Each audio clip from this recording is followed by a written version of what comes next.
Tingkat kriminal di kota Chicago telah meningkat di beberapa tahun terakhir. Pemerkosaan, penembakan, pembunuhan, dan juga tindak kriminal lainnya. Hampir setiap rumah sakit penuh sesak dengan pasien baru yang mengalami luka tembak, tusukan, bahkan kematian. Film akan berfokus kepada seorang dokter yang dimana dirinya hampir setiap hari menangani korban dari tindak kejahatan tersebut. Ia adalah seorang dokter yang baik hati, suka menolong dan rajin menabung. Hingga suatu hari terjadi sebuah perampokan di rumah si dokter hingga membuat istrinya meninggal. Dan dari sinilah sosok mengerikan keberingasan dari sang dokter pun muncul. Bagaimanakah kisah selanjutnya? Maka dari itu jauhi keramaian, cari posisi rebahan, rentakan kaki alias selonjoran dan cekidot.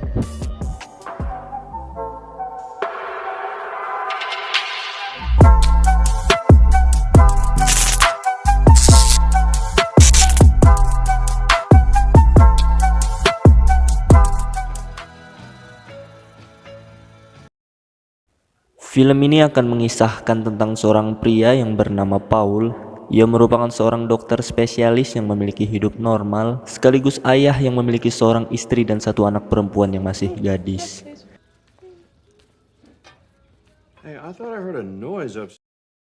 Ia tinggal dengan damai bersama istri dan anak perempuannya di pinggiran kota. Memiliki kehidupan bahagia dan ekonomi yang cukup membuat Paul dan keluarganya tidak pernah merasakan efek atau dampak kejahatan yang terjadi. Yeah, I think my dad was happy when I wanted to leave town. I guess I just didn't think it would happen to And we me. get to go to New York City. But you can call it the van. Sampai suatu hari, saat Paul dan keluarganya makan di sebuah restoran, ada seorang tukang parkir yang diam-diam memotret alamat rumah Paul di GPS mobilnya. Tanpa rasa curiga, itu akan menjadi awal mimpi buruk bagi Paul dan juga keluarganya. How much? $2,000. MJ. Talk, La Fonda. I wouldn't forget a restaurant like that.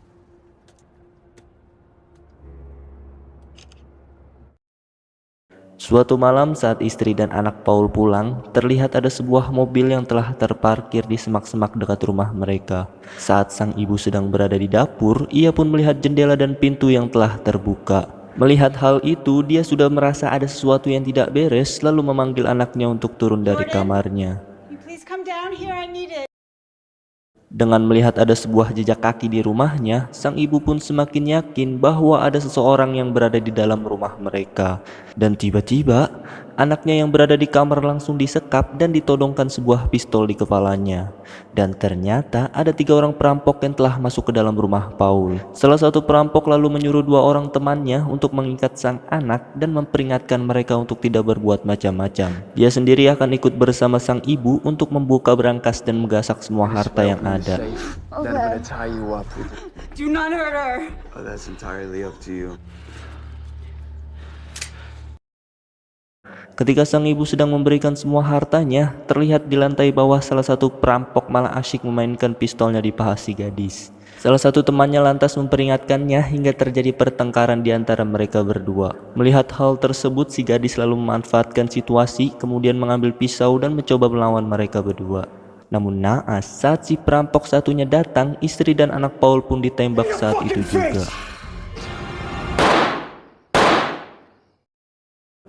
Mengetahui hal itu, Paul harus merelakan istri tercintanya tewas dan putri satu-satunya koma.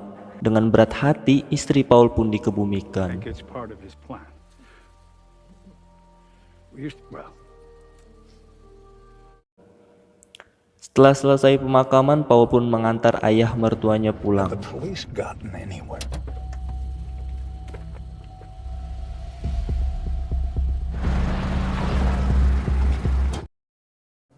Ketika sampai, terlihat ada orang asing yang masuk ke perkebunan milik mertuanya itu. Melihat hal tersebut, bapak mertua lalu mengambil senapan dan menembak orang itu untuk menakut-nakutinya. Bapak mertua lantas berkata untuk tidak bergantung kepada polisi, karena polisi selalu datang ketika tindak kriminal sudah terjadi. Dan jika seorang pria ingin melindungi keluarganya, maka dia harus melakukannya sendiri. Dari situ Paul pun mulai terinspirasi. Nothing? Don't be alarmed. It's not uncommon. Windshield. Hey, that's enough. Go on. Yeah, as we have more information. Yeah. Yes, fuck me. Beberapa hari setelah kejadian tersebut, akhirnya Paul pun memutuskan untuk pergi ke toko senjata demi melindungi dirinya sendiri. Tapi ternyata diperlukan izin resmi dan harus mengikuti prosedur untuk memiliki sebuah senjata tersebut.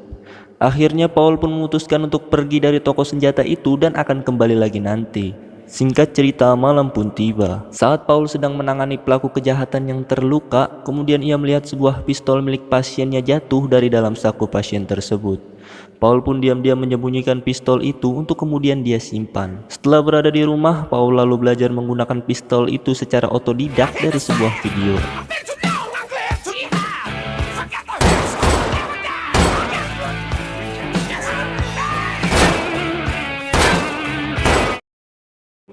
Saat melihat kondisi anak gadisnya yang semakin menurun, Paul pun memberanikan diri memutuskan untuk keluar dan menuju ke wilayah yang rawan kejahatan.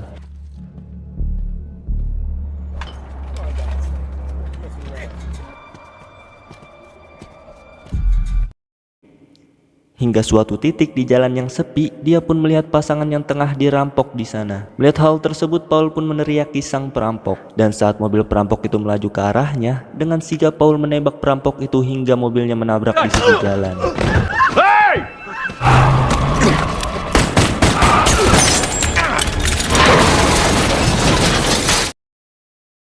Akibat insiden itu, Paul pun terluka karena itu adalah pertama kalinya dia menggunakan senjata.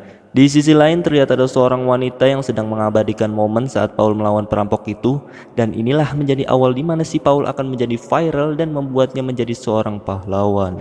Beberapa saat kemudian salah satu perampok tersebut keluar dari dalam mobil dan berusaha mendekati Paul. Namun karena tangan kiri Paul masih normal, dia pun segera menembak penjahat itu hingga membuatnya tewas seketika.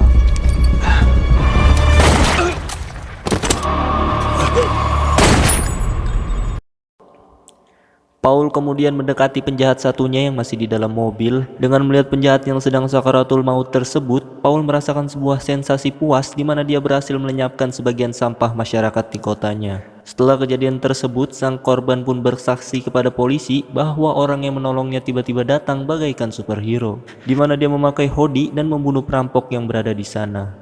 Berita tersebut kemudian menyebar dan menjadi viral di media sosial. Estimated that there was $300,000 worth of damage in that bill. It's been worse in years past when money. I go back and forth on it. Is he a hero or a jacking?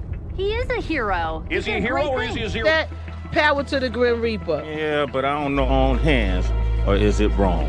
It was. Singkat cerita, ketika Paul menangani seorang pasien yang masih anak-anak, ia melihat bahwa anak itu tertembak di bagian kakinya. Kemudian Paul bertanya siapa yang melakukannya.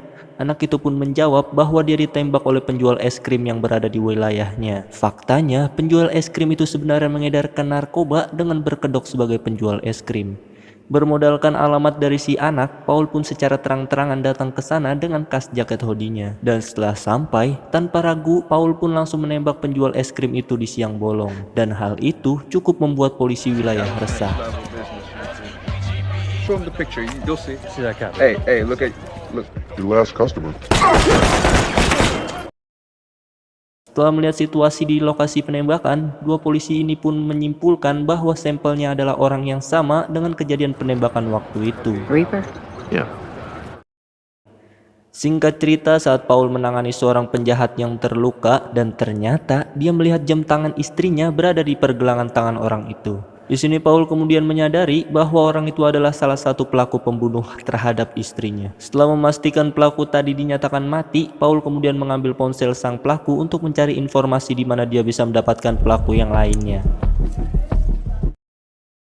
Setelah mendapatkan informasi, Paul pun datang ke sebuah toko yang menjual barang curian. Disitulah awal perburuan Paul dimulai. Ketika sang pemilik toko menyadari bahwa Paul adalah salah satu korban kejahatan dari teman-temannya, si pemilik toko itu pun menghubungi salah satu pelaku untuk datang ke tokonya. Hingga beberapa saat ketika sang pemilik toko akan mengambil senjata, dengan sigap Paul langsung mengambil drat dan menancapkannya di tangan orang tersebut.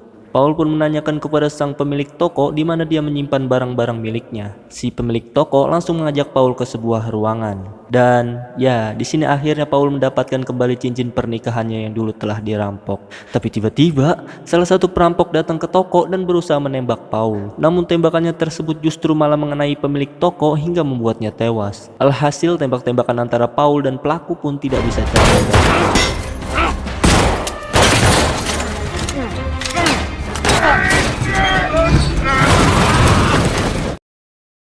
Hingga pada akhirnya sang pelaku kalah karena kehabisan peluru. Setelah pelaku itu terkapar, Paul lantas mengambil ponselnya untuk mencari informasi keberadaan para pelaku yang lain. Namun naas, saat Paul sedang lengah, pelaku itu kemudian menendang Paul hingga terbentur di sudut ruangan. Akibat benturan itu membuat sebuah bola bowling di atas rak jatuh meniban si pelaku hingga membuatnya tewas seketika. Atas kejadian tersebut, pria berhoodie misterius pun semakin hari semakin viral dan menjadi headline news di kota Chicago. Brother, Clearly, if he didn't just kill some... I like Grim Reaper for years. Are you Team Reaper?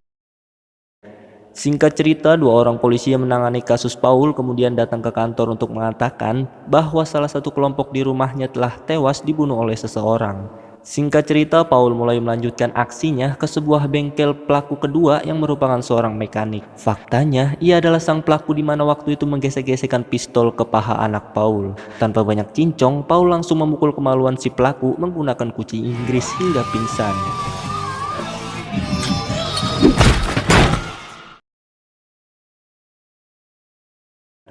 Saat sadar, ia pun sudah dalam keadaan diikat di bawah mobil. Paul kemudian memblek paha si pelaku guna mendapatkan informasi di mana keberadaan pelaku ketiga. Di sini sang pelaku pun masih ngeyel, justru membuat Paul kesal dan memutuskan saraf otot si pelaku. What you're feeling. Sang pelaku yang tidak kuat akan siksaan dari Paul akhirnya mau menjawab di mana keberadaan si pelaku ketiga. Setelah mendapat informasi, Paul pun kemudian langsung menarik dongkrak yang membuat si pelaku menjerit. Singkat cerita, di saat Paul menemani anak perempuannya yang mulai pulih, tiba-tiba dia mendapatkan panggilan telepon dari pelaku yang ketiga, yang dimana dia mengancam akan datang sendiri kepada Paul. Setelah anak perempuannya mulai pulih dan diizinkan pulang, Paul kemudian menyusun strategi untuk melawan si pelaku yang akan datang ke rumahnya. Paul juga pergi ke toko senjata untuk membeli sebuah senjata berkaliber besar guna melawan pelaku ketiga tersebut. Saatnya tiba, Paul pun meminta anaknya untuk bersembunyi di sebuah ruangan bawah tangga. Dengan strategi yang telah disusun, Paul berhasil mengelabui para pelaku dan membunuhnya satu persatu.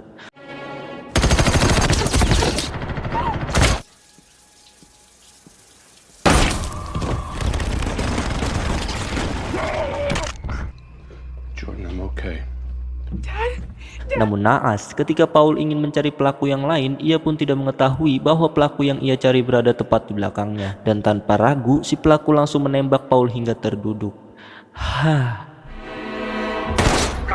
Sit down. Oh, you ever hear someone burn to death? Yang mengejutkan adalah si pelaku malah lengah dan dengan cepat Paul mengambil senjata yang tersimpan di kolong meja.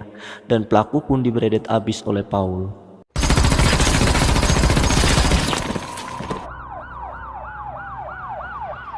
Setelah semua yang dilakukan Paul, polisi pun tidak mengetahui bukti yang tepat dan alhasil polisi pun membiarkan ini semua dan menganggapnya sebagai kasus upaya pembelaan diri. Sehingga hal itu membuat Paul lega dan bisa hidup dengan damai dengan anaknya. Tamat.